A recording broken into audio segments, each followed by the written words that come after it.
Hello friends, assessment for learning question paper ID 17122 set C की answer की आपके सामने है। स्क्रीन पर आपको दिखाई दे रही होगी। एमडी यूनिवर्सिटी जो है, महर्षि दयानंद यूनिवर्सिटी ने कल अपने पेपर 17121 और 17122 की आंसर की अपलोड की है। जिस आंसर की में जो 17122 है उसके बहुत सारे जो क्वेश्चंस हैं वो रिलायबल नहीं है। आंसर की में जो इनके आंसर दिए गए हैं वो आंसर बिल्कुल ही गलत दिखाई दे रहे हैं और इससे बहुत सारे स्टूडेंट्स हैं उनका लॉस हो रहा है। जिन्होंने अच्छे से पढ़ाई की है, क्वेश्चन पेपर अटेम्प्ट किया है, आंसर किए हैं, उनका बहुत ज़्यादा लॉस हो रहा है इस आंसर की वजह से। तो अगर आपके सामने भी ऐसी ही प्रॉब्लम्स हैं, अगर आपको ऐसा दिखाई दे रहा है तो आप भी प्लीज़ एमडी यूनिवर्सिटी की जो साइट्स है उसको लिंक मैं आपको आगे बताऊंगी कि कहाँ पर कौन सी आईडी, ईमेल आईडी पर आपको कंप्लेन करनी है। तो आप प्लीज़ अपनी कंप्लेन वहाँ पर दर्ज कराएं, क्योंकि जितनी ज़्यादा कंप्लेन आप करेंगे उतना ही बेनिफिट आपको मिलेगा। अदरवाइज यूनिवर्सिटी इसी की के अकॉर्डिंग ही रिज़ल्ट जारी कर देगी। तो चलिए अब मैं आपको वो क्वेश्चंस दिखाती हूँ जो बिल्कुल ही यूनिवर्सिटी के थ्रू आंसर उनके गलत दिए गए हैं।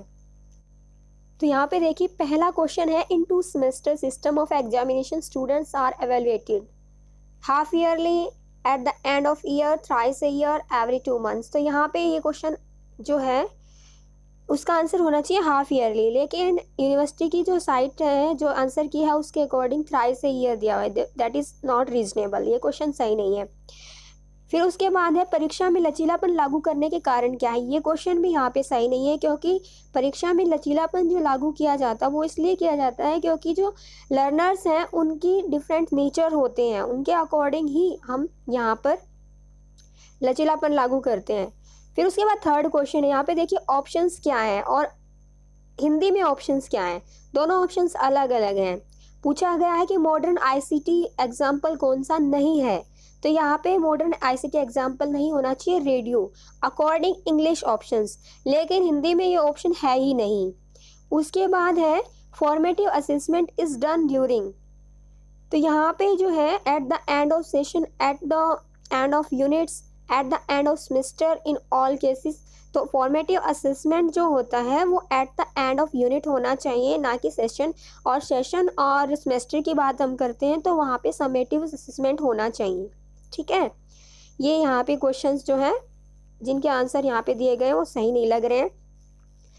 उसके बाद क्वेश्चन नंबर 6 है, अकॉर्डिंग टू एनसीएफ 2005। ये क्वेश्चंस भी मुझे सही नहीं लग रहा है, क्योंकि यहाँ पे ओरल टेस्ट होना चाहिए, क्योंकि अप टू 2nd क्लास जो है वो ओरली ही बच्चों को एग्जामिन करना चाहिए। उसके बाद नेक्स्ट क्वेश्चंस हैं, ओपन बुक एग्जामिनेशन एनहांसेस। यहाँ पे ऑप्शन ही सही नहीं है, क्योंकि ओपन बुक एग्जामिनेशन से जो क्या होता है, प्रॉब्लम सॉल्विंग की एबिलिटी जो है बच्चों में डेवलप होती है। यहाँ पे है cramming, understanding, written speed, good hand writing. तो क्रैमिंग तो यहाँ पे बिल्कुल हो ही नहीं सकता, क्योंकि रटने की कोई बात नहीं है। बच्चों के सामने बुक्स होती हैं, नोट बुक्स होती हैं, वहाँ से उनको आंसर करना है, रटने की उनको क्या ज़रूरत है। ये ऑप्शन सही नहीं है। आगे जैसे क्वेश्चंस हैं कि छात्रों की उपलब्धि के मूल्यांकन की नवाचार विधि कौन सी है। इनोवेटिव मेथड पूछा है, अंकों के आधार पर ग्रेडिंग प्रणाली, तुलनात्मक मूल्यांकन। तो जो नवाचार विधि है वो ग्रेडिंग प्रणाली है। यहाँ पे ये देखिए, correct formula for computing mean of ungroup data. तो यहाँ पे ऑप्शन 1 राइट होना चाहिए। जो ऑप्शन 2 है वो ग्रुप डाटा के लिए है, अनग्रुप के लिए नहीं। और फॉर्मूला भी बिल्कुल सही नहीं है, और यूनिवर्सिटी ने 2nd ऑप्शन राइट किया है। यहाँ पे इनके आंसर जो है बिल्कुल ही गलत है। National curriculum framework, question number 22 देखिए यहाँ पे, national curriculum framework 2005 was prepared by NCERT आएगा यहाँ पे, और यूजीसी यहाँ पे आंसर दिया गया आंसर की में वो रॉन्ग है, ये सही नहीं है। 24 आप देख सकते हैं, बिल्कुल ही गलत आंसर दिया गया है आंसर की में। Out of the following which is not related to evaluation, evaluation से संबंधित नहीं है पूछा है, और यूनिवर्सिटी ने इसका आंसर किया है एग्जामिनेशन। और यहाँ पे मेरे हिसाब से जो मेरे अकॉर्डिंग जो आंसर आना चाहिए और बुक के अकॉर्डिंग भी यही होना चाहिए, सेकंड पनिशमेंट इसका आंसर होना चाहिए, क्योंकि पनिशमेंट जो है वो मूल्यांकन से संबंधित नहीं है। बाकी तीनों जो है परीक्षा, आकलन और मापन, ये तीनों ही मूल्यांकन से संबंधित एवैल्यूएशन से रिलेट करते हैं। Question number 32, most suitable tools for assessing change in affective domain. Affective domain यानी कि जो भावात्मक पक्ष है उसमें चेंज को हम मेजर कर सकते हैं, interview, observation, rating scale, examination. तो यहाँ पे आंसर होना चाहिए साक्षात्कार, लेकिन यहाँ पे जो यूनिवर्सिटी आंसर की है उसके अकॉर्डिंग परीक्षा दिया हुआ है, एग्जामिनेशन दिया है, that is not right.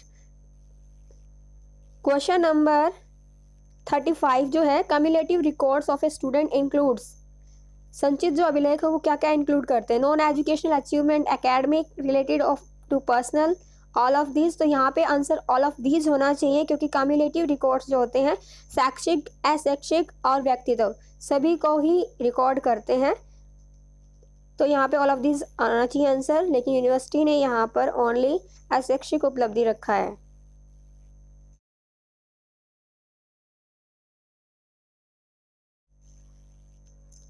Question number 36 भी नहीं है, क्योंकि अगर किसी पुअर ग्रेड स्टूडेंट्स की अगर हमें ये पता करना है कि कोज क्या है ग्रेड्स का, तो वहाँ पे टीचर डायग्नोस्टिक टेस्ट वहाँ पे डिज़ाइन करेगा, ना कि aptitude test.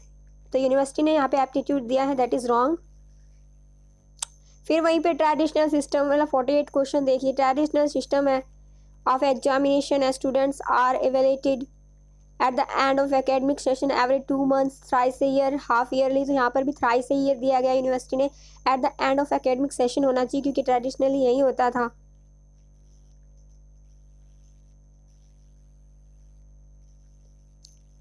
Observation on the basis of formation is non age, ये यहाँ पे दिया गया है प्रतिभागी अवलोकन यानी पार्टिसिपेटरी ऑब्जर्वेशन। तो यहाँ पे फॉर्मल ऑब्जर्वेशन आना चाहिए, ये भी ऑप्शन सही नहीं है।